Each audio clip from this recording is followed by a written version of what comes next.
Hello Mzansi, welcome to Umgosa Mzansi. If today is your first time visiting this channel, please do the right thing and click the subscribe button, and also don't forget to smash the like button. Sad news ke sana liqala laqweqwe selivalile i-NPA idrophe onke ama-charges njengoba basho ukuthi there is no evidence, there's no suspects, akunalutho nje liqala lana is just called the National Prosecuting Authority NPA has confirmed its decision not to pursue prosecution in the rape of a 7-year-old girl known as Cwecwe in Matatiele, Eastern Cape. The child was raped allegedly at Bergview College premises, a private school. According to the NPA, the case docket was initially submitted in November 2024 to prosecutors at the Matatiele Magistrate Court, as well as the case manager at the Matatiele Tutuzela Case Center. So,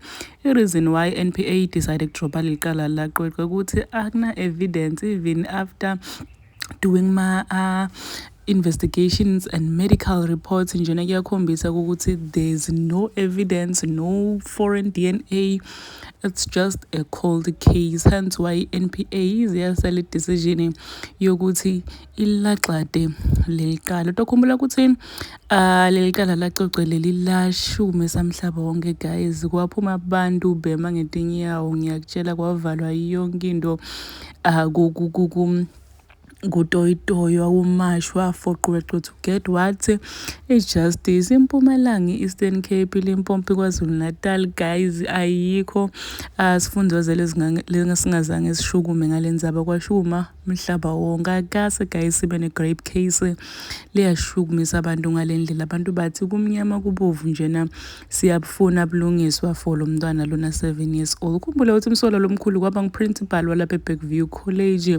The reason why waba msolo lomkhulu ukuthi apparently kwathiwa kufuna ama-DNA test wakhe wala ngawo. Hence why people said ukuthi sho ukuthi khona lokwatiko, you are hiding something, that's why ungafuni ukuthi uniketele wena ngema-DNA test wakho. Wathi masaka mixile ama-DNA test wakhe abuya asho ukuthi cha phela akamendanga lutho naye kuqweqwe umsulo. Wabe washo futhi ukuthi usuwa state, usuwa ngisho amaphoyisa uwasuwela kuthini, wasuwela kokuthi badicelele isithunde sakhe phansi njengoba yena unema-guest house, but bantu abasamsupport, abasayi kuma-guest house akhe njengoba abantu asebamsaba. Nangalo lelo kuqala leyo case leyo savuliwe ukuthi uthi yena ufuna abulungiswa for ukuthi bam-accuse ngento langazange ayende. So guys, khumbule ukuthi abanye abantu bebakhuluma ngokuthi constipation because her mom once revealed ku-podcast ukuthi bekacabanga ukuthi she was constipated, wampeyida.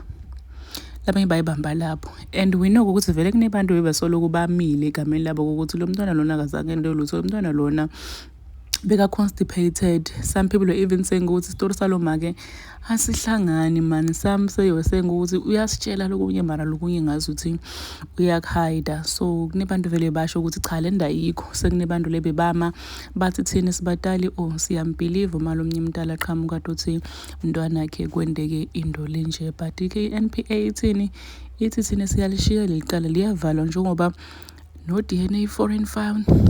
Even after my medical reports ayikho nje into likhombisa ukuthini kokuthi Cwecwe vele was raped. Please do comment what you think below down in the comment section. Don't forget to hit the notification bell.